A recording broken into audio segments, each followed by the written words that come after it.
या देवी सर्वभूतेषु शक्तिरूपेण संस्थिता नमस्तस्यै नमस्तस्यै नमस्तस्यै नमो नमः।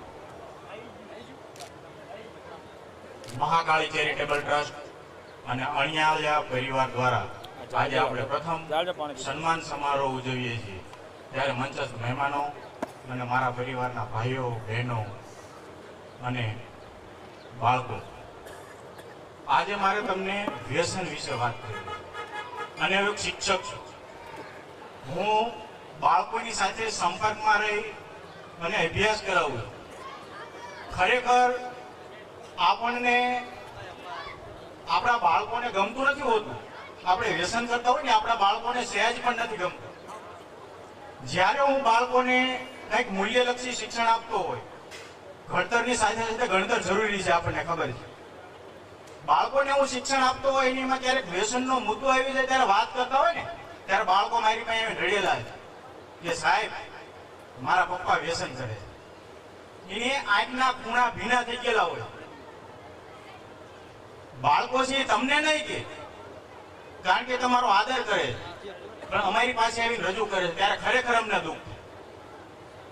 જ્યારે હું 8મા ધોરણમાં ભણતો હતો ત્યારે એક સાહેબ આવ્યા હતા જે નાસામાં કામ કરતા હતા. આપણે અહીંયા ઈસરો છે, અંતરિક્ષ વિજ્ઞાનની જે સંસ્થા કામ કરે છે, નાસામાં એમને કામ કરેલું.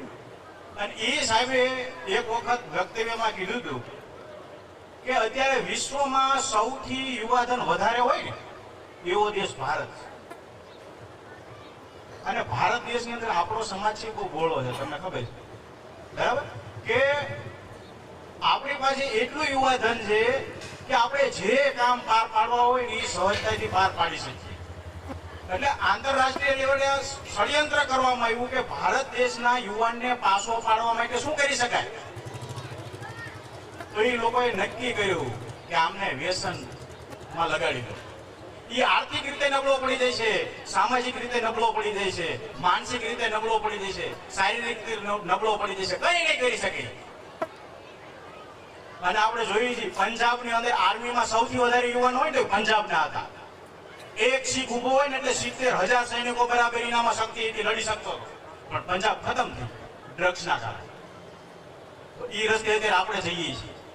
આપણા સમાજની અંદર પણ ઘણા યુવાનો છે અને ખરેખર યુવાનો આ સમજવા જેવું છે કે આપણો પરિવાર છે ને આપણને ખૂબ ચાહે છે.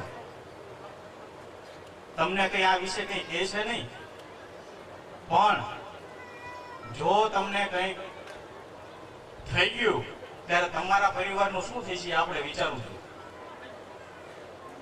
ખરેખર તમે આજે એક પ્રયોગ કરો, તમારા ઘરની અંદર તમારા મમ્મી હોય, પપ્પા હોય, બાળકો હોય, એમને પૂછો છે કે બેટા હું વ્યસન કરું છું, તને ગમે છે? એક વ્યક્તિ હા પાડે ને તો હું વ્યસન ચાલુ રાખજો, હું તમને કહું છું.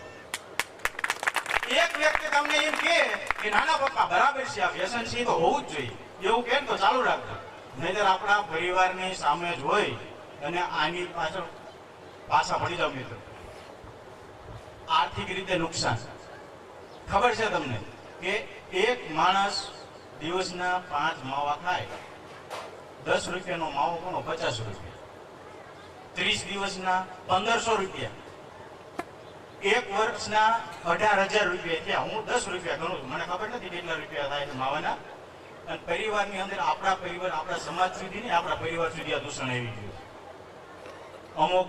અને તો આ 18,000 રૂપિયા એક વ્યક્તિ આ વ્યસન કરતો હોય, 18,000 રૂપિયાનો ખર્ચ કરતો હોય, તો આપણા પરિવારની અંદર 2 હોય, 3 હોય. રાજેશભાઈ લગભગ મોટા ભાગની બધી વાતો કરી દીધી છે, મારે કંઈ કહેવાનું બાકી નથી રહેતું. પણ ખરેખર આ વ્યસન મૂકો એ જ કેવું છે. વ્યસન મૂકવા માટે હું જો હજી કહું છું, માય કાંગલાનું કામ નથી. આપણે શું માય કાંગલા છીએ? એક વખત નક્કી કરીએ કે મારે વ્યસન મૂકવું છે તો આપણે શું વ્યસન ન મૂકી શકીએ? જનની જણ તો ભક્ત જણ, કા દાતા ને કા સૂર, નહીં તો રેજે વાંજણી મત ગુમાવીશ નૂર.